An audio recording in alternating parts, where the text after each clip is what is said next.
ሰላም ውድ ተመልካቾቻችንና አድማጮቻችን እንደምን ቆያችሁ? ዛሬ በጣም ወሳኝ የሆነ ጉዳይ ይዤላችሁ ቀርቤያለሁ። እንግዲህ እርግጠኛ ነኝ ይህ ለብዙዎች መሰላል ወይም ደግሞ መነሳሻ ይሆናል ብዬ ስለማስብ ነው። አሁን ያለሁበት ስቴጅ ገና ነኝ። ነገር ግን መጽሐፍ ቅዱስ እንደሚናገረው ትንቢተ ዕንባቆም ምዕራፍ 2 ቁጥር 1 እስከ 3 እንዲህ ይላል። በመጠበቂያዬ ላይ ቆማለሁ፣ በአምባ ላይም እወጣለሁ፣ የሚናገረኝንም ስለ ክርክሬም የምመልሰውም አውቅ ዘንድ እመለከታለሁ። እግዚአብሔር መለሰልኝ እንዲህም አለ፣ አንባቢው ይፈጥን ዘንድ ራእዩን ጻፍ፣ በጽላትም ላይ ግለጠው።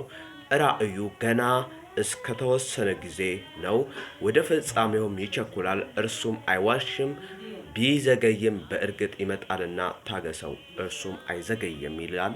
ከዛም በኋላ ራእዮችን ዘርዘር ያለው እሱን መሃል ላይ አስቀምጫለሁ። መጀመሪያ ላይ ደግሞ እንደ መጽሐፍ ቅዱስ ሐሳብ ያስቀደምኩት ነገር መንፈሳዊ መስተጋብሬን ነው።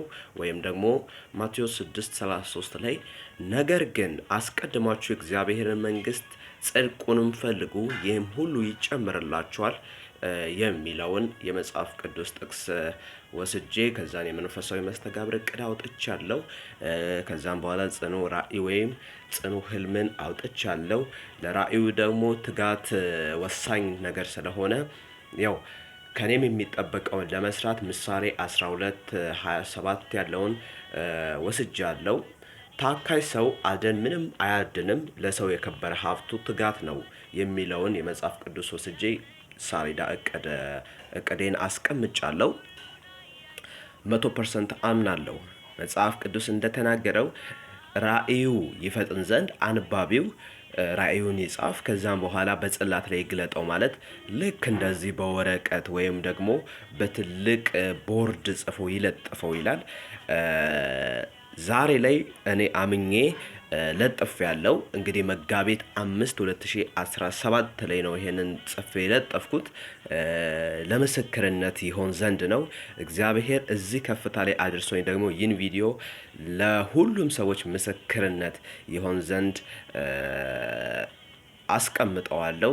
ብዙ ሰዎችም እርግጠኛ ነኝ ከኔ በኋላ የሚነሱ ሀያላን ትውልዶች ይህንን ጥላ በመመልከት ይህንን መሰላል በመጠቀም ወደፊትና እግዚአብሔር ወዳዘጋጀላቸው ወደ መልካሙ እርሻ ወደ መልካሙ ስፍራ እንደሚወጡ ወደ ከፍታቸው እንደሚወጡ የተፈጠሩበትን ዋና ዓላማ እግዚአብሔር በውስጣቸው ያስቀመጠውን ህልም እንዲደርሱ እንደሚያደርጋቸው አልጠራጠርም።